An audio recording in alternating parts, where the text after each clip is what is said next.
You forgot to mention about the senators. Oh, yes, I did, didn't I? Well, anyway, we do have two senators in Oklahoma, and one of them is older than dirt, Jim Inhofe, and his ideas are just as old. And of course, we have James Lankford, who is not up for re-election this year, and he's probably fortunate. He don't like to have to campaign any more than he has to. So let's take a look at the one who is up for re-election, Jim Inhofe. Jim Inhofe has been in office since 1987. Who else has been in office in Washington, D.C. since 1987? Nancy Pelosi. Both of these people, him a Republican and her a Democrat, say all the time they are there to protect Social Security, which is our big issue here, and make it available for elderly as well as their children in the future. But for well over 30 years, they haven't changed it a bit. They've raised the tax on it, and they've raised the retirement age on it, but that's about all they've ever done to it, which didn't help. So we would recommend that when you look at Jim Inhofe for senator, that you really consider voting instead for J.J. Stint. We have had meetings with him. He has a lot of ideas, and he seems very bright and a person who would get in there and think outside the box, in our opinion. And again, like I said, you can't do any worse than what we already got in Senator Jim Inhofe.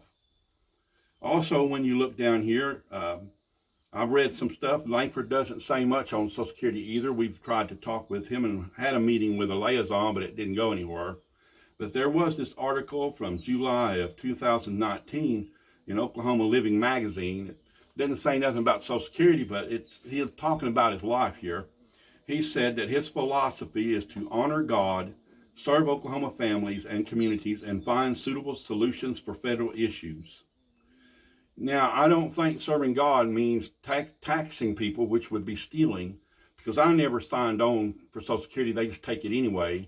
And the definition of stealing is to take somebody's possessions or property without their permission, and that's Social Security.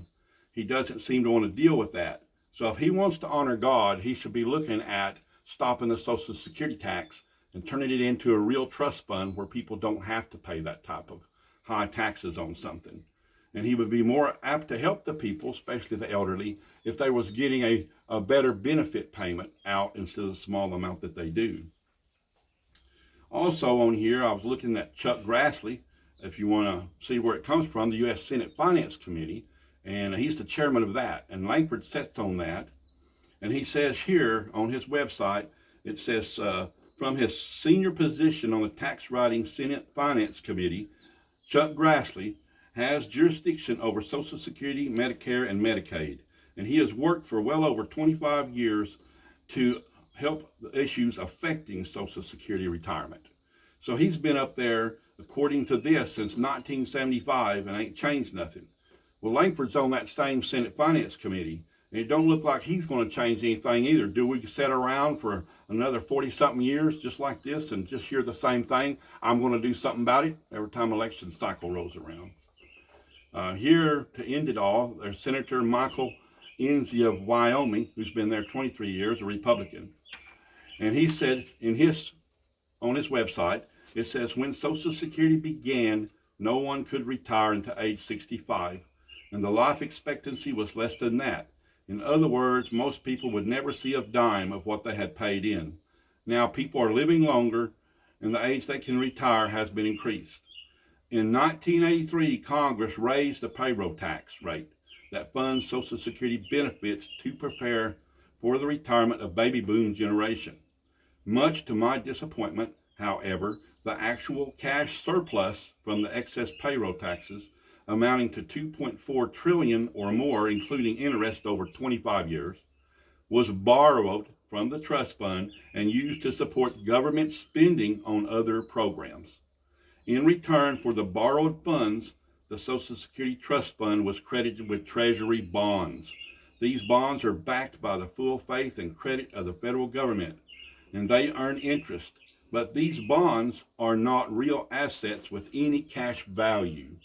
Instead, they are merely representations of a first claim on future revenues. If the revenues are not there, and they will not be there as long as the government continues to run deficits, then the federal government will have to raise taxes, cut spending, or find another way to finance the promised Social Security benefits. So again, when you look at the Social Security issue, which affects everybody, young and old alike, it is nothing more than a tax that the government is spending most of it somewhere else on government things we've already paid for. We have a lot of Congress critters in the Senate and the House that have spent their lives up there every election cycle saying they're going to change it and make it better, and it keeps getting worse. So again, do not vote for any of the Congress critters that have been in there all these years. And we would recommend, again, that you vote against Mark Wayne Mullin, that you vote against Tom Cole, and look at the other candidates in the race. And especially in the Senate, we need some new ideas in there. Take a real serious look at J.J. Cent. And I thank you.